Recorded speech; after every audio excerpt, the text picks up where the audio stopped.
नमस्कार दोस्तों, मैं कमलेश फाइटर हाजिर हूं आज फिर एक नई खबर के साथ अपने विशेष शो राजनीति की बिसात में। छिड़ चुकी है जंग,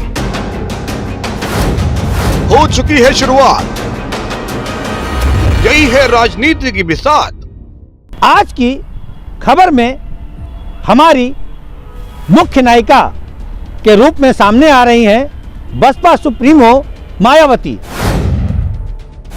हम खबर का आरंभ करें उससे पहले आप अपनी नजरों के सामने मायावती के जीवन से जुड़े कुछ आंकड़ों पर नजर डालें। बसपा सुप्रीमो मायावती का जन्म 15 जनवरी 1956 को नई दिल्ली के हिंदू परिवार में हुआ था। इनके पिता प्रभुदास गौतम बुद्ध नगर के एक डाकघर कर्मचारी थे। मायावती के 6 भाई और 2 बहनें, इन्हें बहन जी के नाम से भी जाना जाता है। मायावती ने 1975 में दिल्ली विश्वविद्यालय के कालिंदी कॉलेज से कला में स्नातक की। 1976 में इन्होंने मेरठ विश्वविद्यालय से बीएड और 1983 में दिल्ली विश्वविद्यालय में एलएलबी की पढ़ाई की। राजनीति में प्रवेश से पूर्व दिल्ली के एक स्कूल में परीक्षण का कार्य करती थी। इसके अलावा वो भारतीय प्रशासनिक सेवा की परीक्षाओं के लिए अध्ययन भी किया करती थी। 1989 में बिजनौर लोकसभा सुरक्षित सीट से उत्तर प्रदेश से संसद सदस्य निर्वाचित हुई। 1994 में उत्तर प्रदेश के राज्यसभा के लिए निर्वाचित हुई। 1995 में प्रथम भारतीय दलित महिला के रूप में उत्तर प्रदेश राज्य के मुख्यमंत्री की पद की शपथ ली।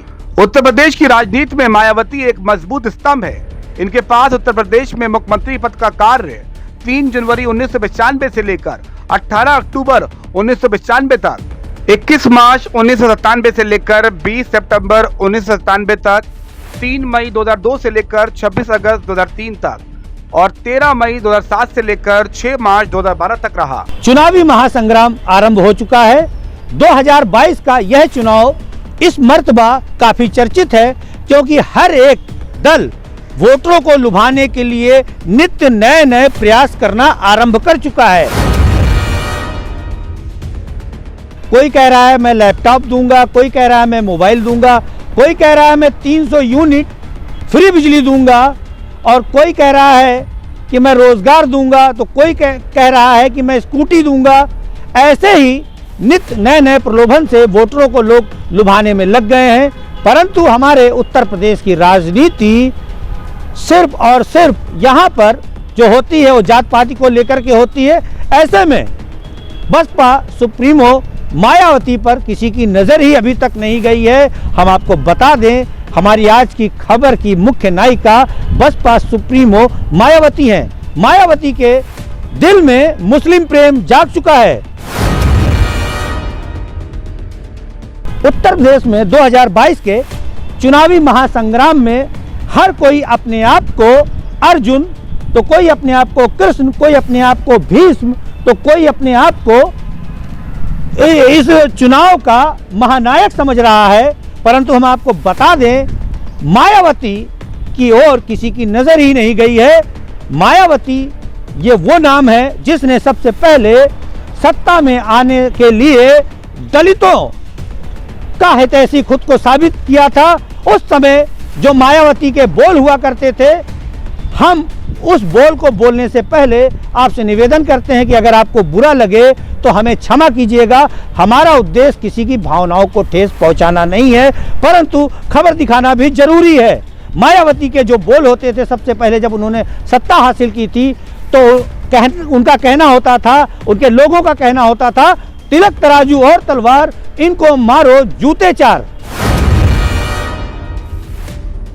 उनका यह फार्मूला काफी कुछ हद तक सफल रहा और वह सत्ता में आई। परंतु दोबारा जब उन्हें सत्ता से हाथ धोना पड़ा तो उन्होंने फिर से एक बार दलित और ब्राह्मण का सोशल इंजीनियरिंग फार्मूला अपनाया और इस बार उन्होंने जो लाइनें कहीं वो भी हम कहने जा रहे हैं। गौर से सुनिएगा। हाथी नहीं गणेश हैं, ब्रह्मा विष्णु महेश हैं।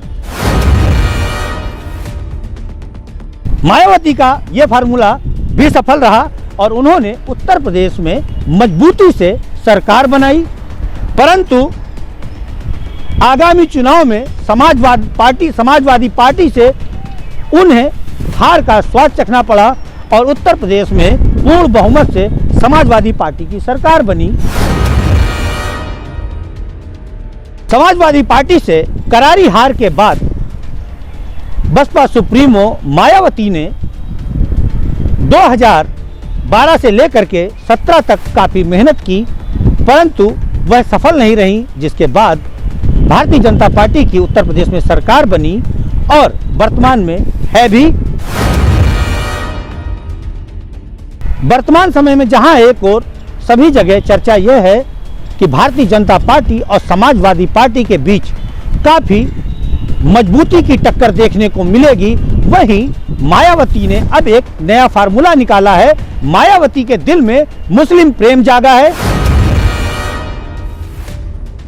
वैसे तो समाजवादी पार्टी को मुस्लिमों की हितैषी पार्टी कहा जाता है, परंतु इस बार हम आपको सबसे पहले आंकड़े दिखा रहे हैं। स्क्रीन पर आंकड़े हैं। 104 उम्मीदवार बहुजन समाज पार्टी ने घोषित किए हैं। 104 उम्मीदवारों की अभी तक सूची जारी की है, जिनमें 35 उम्मीदवार उन्होंने मुसलमानों को बनाया है। आपके सामने स्क्रीन पर हम सूची दिखा रहे हैं। समाजवादी पार्टी को सबसे ज़्यादा मुस्लिमों की हितैषी पार्टी माना जाता है और अभी तक समाजवादी पार्टी के मुखिया अखिलेश यादव ने 159 लोगों की, जो हमारी निजी जानकारी है, 159 लोगों की सूची जारी की है, जिसमें महज 32 मुस्लिमों को ही उम्मीदवार बनाया गया है। सूची आपके सामने है, को स्क्रीन पर नजर आ रही है। 125 कैंडिडेटों की सूची जो कांग्रेस ने जारी की है, इसमें 18 लोगों को उम्मीदवार बनाया गया है। ये 18 लोग मुस्लिम उम्मीदवार हैं। आपके सामने स्क्रीन पर आपको दिखाई भी दे रहा है।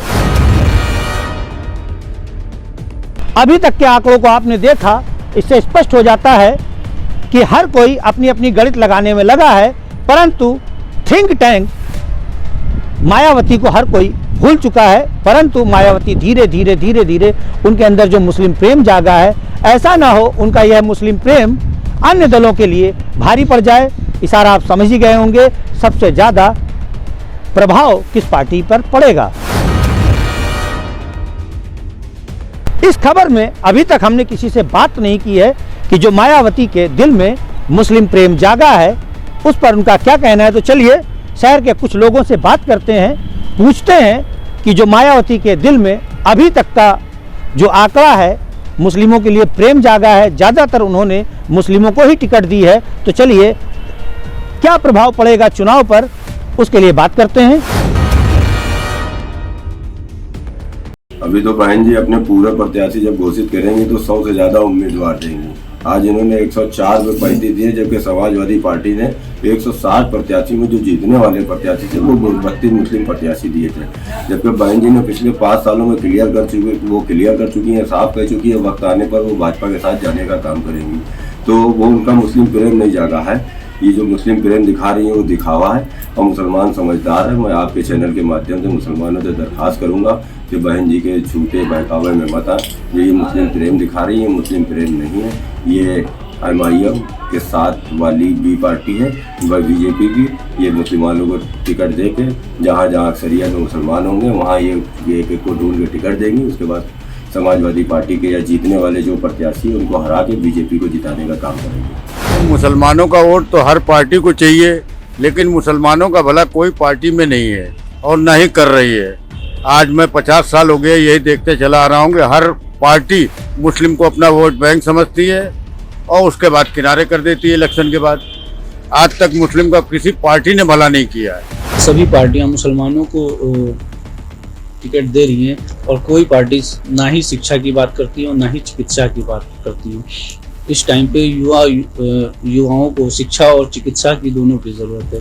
यहाँ तक कि तो लोगों के पास रोज़गार भी नहीं है, एजुकेशनल और अनएजुकेशनल दोनों बेरोज़गार हैं।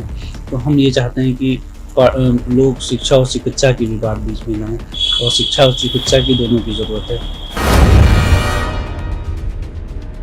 देखना अब यह है कि राजनीति की बिसात पर बसपा सुप्रीमो मायावती की यह योजना कितनी भारी पड़ेगी और किस किस दल को प्रभावित करेगी, किसका सुपड़ा साफ करेगी, इसका इंतजार रहेगा। तब तक के लिए हम आपसे विदा लेते हैं। जय माता दी।